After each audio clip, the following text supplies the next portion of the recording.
Welcome to some new r/petty revenge stories, where people share small victories over those that wronged them. I hope you had a great day. But first, thank you for subscribing to the channel and for all those likes. Today we have 5 great stories, so let's get right into them. Shall we? The first story is called Shouldn't Illegally Park Here. Yesterday I went to Walmart to return 40 ink cartridges, and also cause they came with 2 black inks, not black, red, yellow and blue. I see that some jerk decides to take his huge giant truck and double park illegally on the handicap spots with no blue plate. Another car was parked in the no parking area. I have a disability, but I don't usually choose to park handicapped, because unless I have a severe flare I can walk, so I don't feel the need to park close. This was probably the 3rd time this week that I saw this. I go to that area often. So, feeling petty and also mad because what if a handicapped person needed it, I decided to call the non-emergency police line to report the violation and give both plate numbers. Cops arrived pretty quickly. I told them what I saw. They also confirmed no handicap placate for the truck and let me go on my merry way. An hour later I'm rocking out with a bag of needed groceries and a receipt for my refund. Customer service had a long line. And I see 2 tow trucks getting the illegally parked vehicles. It's at this moment that the owners happen to come out. And I'm close enough to hear them, though they were yelling so it wasn't hard. Both try to argue. The cops tell one, "Ma'am, this isn't a parking space and there are plenty of open spots further down." To which she goes, "But it's too far, I've only been gone 5 minutes."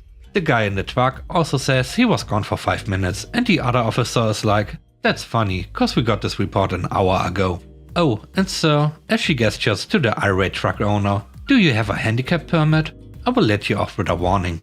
The guy grumbles, "No, I don't have a permit. Do I look like I have one?" She looks like she sighs and writes a ticket and hands it to him. And he turned red and screamed, $2,000? Are you kidding me? She says plainly, "Take it up with traffic court, sir, not me." The other lady got fined $500 for illegal parking, and both vehicles were towed, leaving the owners calling people to come to get them. I walk to my car, snickering to myself, and drive home. Moral of the story? Don't park illegally, especially in handicap zones. The next story is called No Regrets. I went by a McDonald's and this guy in a shining Mercedes wagon was tailgating me from the drive-thru down the street. I signaled with a hazard light for him to keep a distance, but the jerk just pulled closer. I lowered my speed so my car wouldn't be completely wrecked if I had to brake. This went on for a few kilometers and I eventually got really angry. So about 100 meters before my turn, I accelerated to get a distance between us and put on the turn signal. He matched my speed and just before my turn I slammed the brakes. And it was pure joy. Not to hit me, he did the same. And several cups of Coke, burgers and fries covered the inside of his windshield. I had to pull over and watch him and his family get out of the car. He and his wife were drenched from the hair down and the kids were crying over the loss of their meals. Maybe he will keep the distance in the future. We were driving in a residential area. The speed limits are from 50 down to 30 kilometers an hour. Even though we were driving slow, we kept up with traffic once it came to a red light.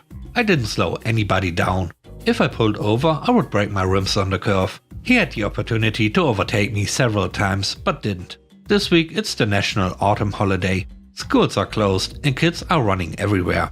If I needed to brake for a kid, he would have slammed into me. I gave him a 100-meter warning with my turn signal and he could see the oncoming traffic. The 3rd story is called Sweet Revenge. I go to a relatively rich high school.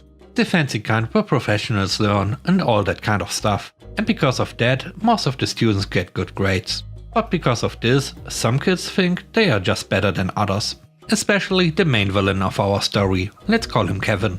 Kevin thought that just because he was a top student, he was God's gift to mankind and he frequently tormented me and my friends because of it.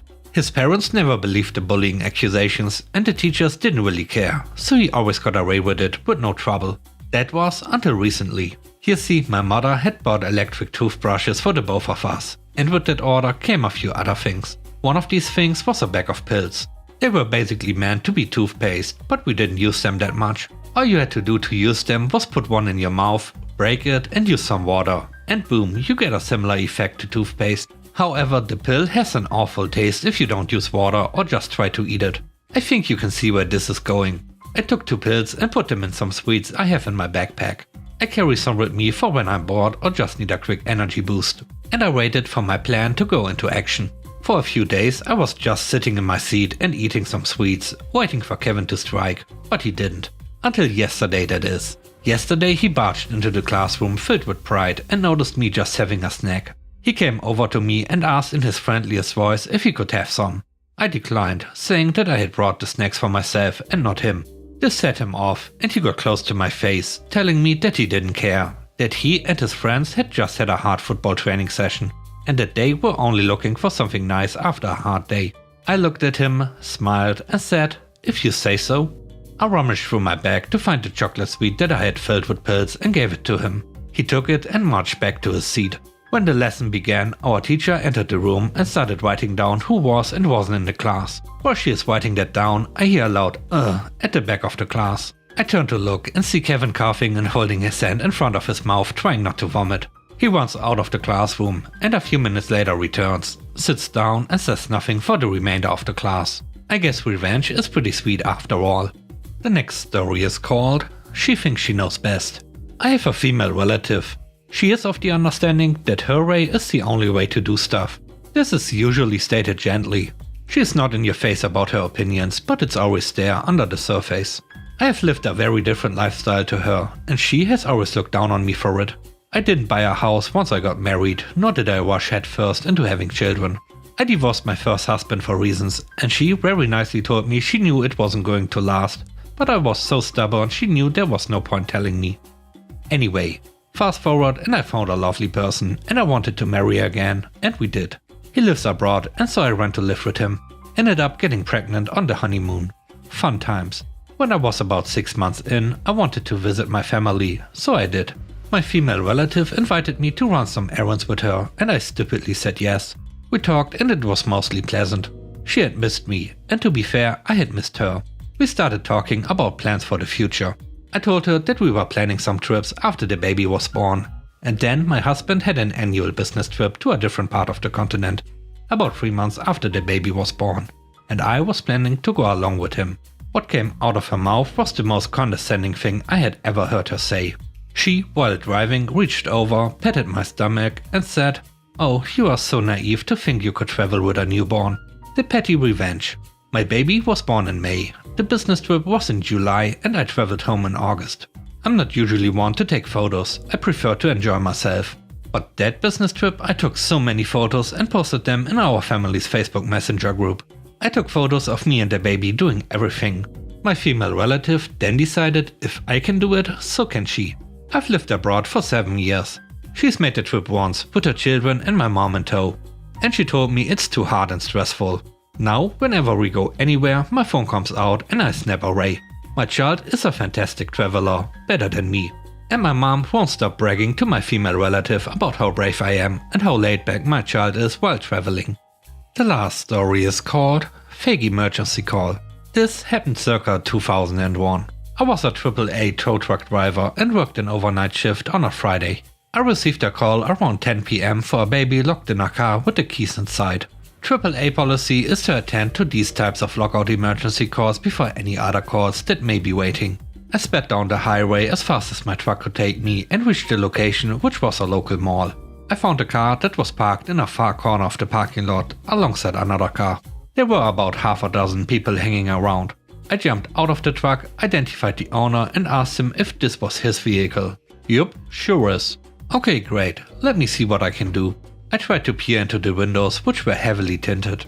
I saw a glow coming from the stereo and could somewhat make out a blanket in the back seat, but the tint was so dark it was really tough to make out anything else. "The child is in the back seat?" "Yeah, he's asleep." It took me about a minute to open the passenger's front door.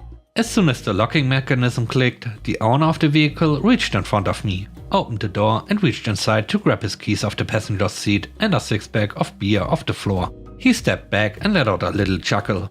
I poked my head inside the car and looked into the back seat. There was no baby. The driver was still standing close to me and was in the process of twisting off the bottle cap to his beer while holding his keys in the same hand. Instinctively, I snatched his keys away from him, tossed him back into the car, pushed the lock button on his door frame and slammed it shut. "Screw yourself. Now you can stay here all night." With that, I walked away and got back in my truck.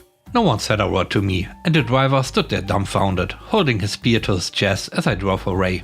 I called dispatch and explained what happened, and they made a note not to send any other drivers out to this account for a lockout situation. And with that, we end today's video. Let me know what you think about the stories. On a scale of 1 to 10, how would you rate the stories and today's video? I hope you enjoyed the video. And I hope you have a great day. Stay safe. Bye bye.